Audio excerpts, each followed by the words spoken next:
que tu en es, sur quelle voie tu en es, où est-ce que tu vas. Et Dieu nous invite toujours à revenir à lui si on s'est écarté, parce que c'est un Dieu de grâce, un Dieu de pardon, un Dieu de restauration, et il t'appelle aujourd'hui. Eh bien, bonjour à tous et à toutes, content de vous retrouver dans cette nouvelle saison de Vitamine J. Voilà, ça fait quelque temps qu'on était repartis, nous revoilà. On est content de pouvoir à nouveau bien vous apporter la parole de Dieu. Et aujourd'hui, c'est une émission un peu particulière, un nouveau format, plutôt Vitamine J duo, j'appellerais ça comme ça. C'est-à-dire que eh bien, j'ai une invitée à mes côtés que je vais vous présenter dans quelques instants, qui va m'accompagner sur quelques émissions. Et on va pouvoir partager bien sûr la parole de Dieu avec vous. C'est une émission qui va devenir eh bien, hebdomadaire dans un premier temps. Et puis vous verrez que par la suite, les choses vont encore évoluer tout au long de cette nouvelle saison. Je ne vous en dis pas plus, ça sera la surprise. Alors que Dieu soit béni pour ce qui va arriver maintenant. Et je vous présente eh bien, mon invitée, qui n'est que celle que j'ai à mes côtés depuis très longtemps maintenant, qui est mon épouse, voilà, Déborah Bourrier, et qui va aujourd'hui bien avoir la joie de vous partager eh bien, la parole de Dieu, le conseil qu'elle a sur son cœur pour vos vies. Alors que Dieu soit béni. Merci pour cette introduction. Bonjour à tous. Et je suis heureuse d'être ici avec vous pour ce que le Seigneur veut encore nous apporter. Gloire à son nom. Alors aujourd'hui, on va commencer une série. Si vous vous souvenez, les anciennes séries, c'était sur la Genèse. On a traité tout le livre de la Genèse ensemble. Et on va commencer le livre des psaumes. Donc, psaume chapitre 1, versets 1 à 3. Heureux l'homme qui ne marche pas selon le conseil des méchants, qui ne s'arrête pas sur la voie des pécheurs, et qui ne s'assied pas en compagnie des moqueurs, mais qui trouve son plaisir dans la loi de l'Éternel, et qui la médite jour et nuit. Il est comme un arbre planté près d'un courant d'eau, qui donne son fruit en sa saison, et dont le feuillage ne se flétrit point. Tout ce qu'il fait lui réussit. Amen. Amen. Qu'est-ce que tu peux nous dire bien, de la part de Dieu, ou bien de ces 3 premiers versets du psaume 1? Alors, ces 3 premiers versets, quand je les lis, je suis focus sur plusieurs mots. Ne marche pas, ne s'arrête pas et ne t'assieds pas. Donc les verbes marcher, s'arrêter et s'asseoir. On voit dans ces verbes une certaine situation qui est dégressive. Ce sont des verbes de position. Donc les positions changent peu à peu. On passe de la marche à l'arrêt, de l'arrêt enfin à la position assise. Marcher représente au sens figuré la manière de vivre. Dans la parole, il nous est demandé de ne pas nous conformer au monde, c'est-à-dire de ne pas vivre selon les principes du monde. Le conseil des méchants, c'est tout simplement ceux qui sont hostiles à Dieu, qui ne lui appartiennent pas. En parallèle, on voit aussi que ces positions sont prises en fonction de l'entourage des personnes avec lesquelles on noue une relation. Les conseils, voix, compagnie. Nos relations influent donc sur nos choix de vie et donc sur la possibilité d'être heureux. Le Seigneur nous invite dans son amour à nous détourner. Dans 1 Corinthiens 13, verset 33, il est dit, et c'est un verset clé, « Ne vous y trompez pas, les mauvaises compagnies corrompent les bonnes mœurs. » Donc la parole de Dieu nous invite à faire un choix. Voilà ce que je peux en dire. Et toi, David, qu'en dis-tu? En tout cas, déjà, merci pour ce que tu as partagé, parce que c'est un conseil précieux que tu nous donnes de la part de Dieu. Et il est vrai, si je comprends tout ce que tu as dit aujourd'hui, que Dieu nous invite à un choix radical de vie, en fait, et il nous invite surtout à être heureux. C'est ce qu'on voit tout au début du psaume, heureux. Donc ça veut dire que Dieu nous veut heureux. Ça, c'est une très bonne nouvelle, ce que tu as dit aujourd'hui. Et je me posais la question pendant que tu apportais la parole, est-ce que dans ta vie, eh bien, tu as été amené à faire ce genre de choix radical? Est-ce que tu as été tenté par les choses du monde, tu t'es aperçu que là, fallait faire demi-tour? Oui, effectivement, dans ce que tu dis, je me reconnais. Quand j'étais enfin adolescente, j'avais à peu près une quinzaine d'années, j'allais au collège et j'ai vécu un moment particulier.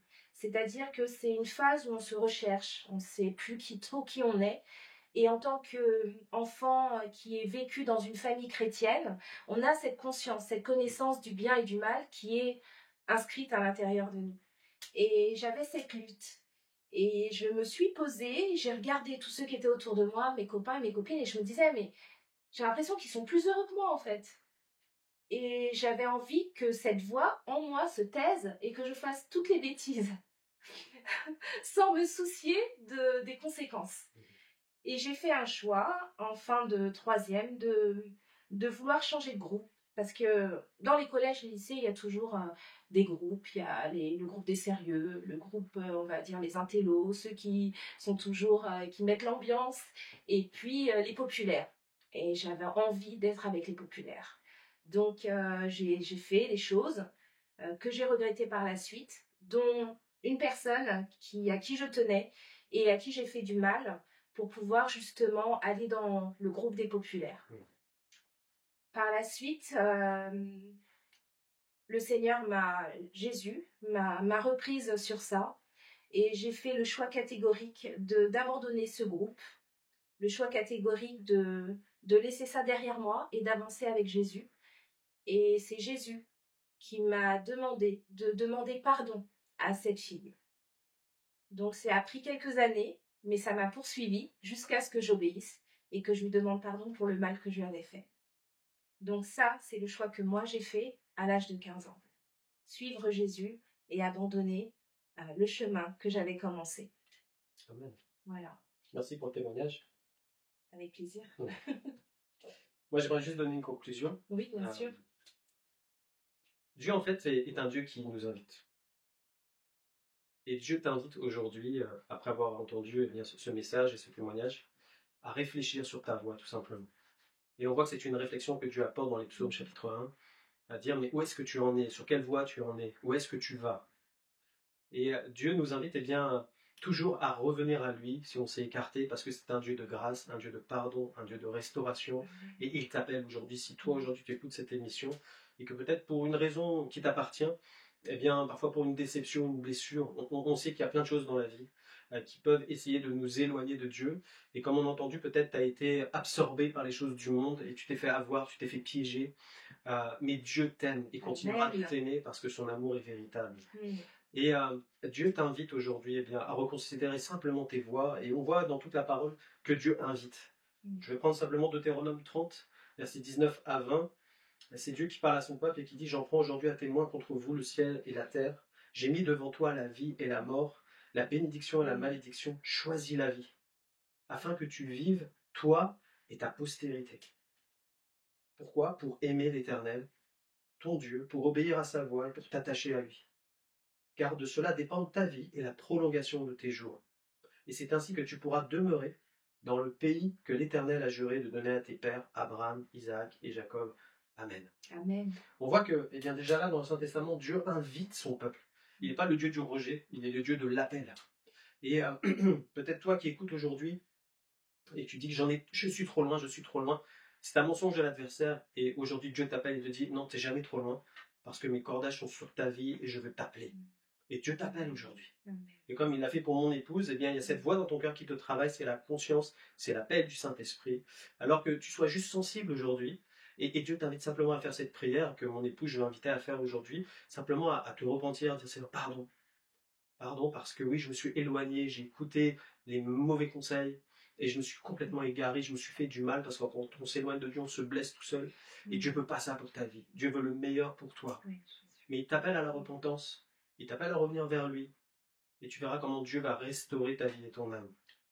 Alors que Dieu te bénisse, et qu'à travers cette prière, tu puisses retourner à Jésus, parce que c'est lui le chemin, la vérité et la vie.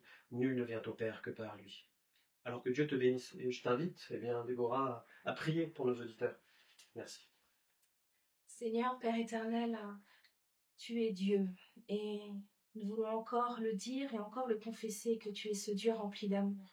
Merci Seigneur d'avoir envoyé Jésus-Christ pour nous sauver, pour nous purifier de tout péché. Seigneur, tu nous invites encore aujourd'hui. Alors Père, nous voulons Seigneur nous repentir, c'est-à-dire faire demi-tour, ne plus revenir en arrière et accepter ta grâce, Seigneur, et avancer avec toi. Nous repentir, c'est-à-dire abandonner tout ce que nous avons fait, tout ce que nous avons pensé, tout ce que nous avons dit, et accepter ta grâce, que tu nous as sauvés, que tu nous aimes et que tu nous pardonnes, et avancer main dans la main avec toi. Merci, Père, parce que tu effaces tout. Merci parce que les péchés, Seigneur, tu les envoies au fond de la mer.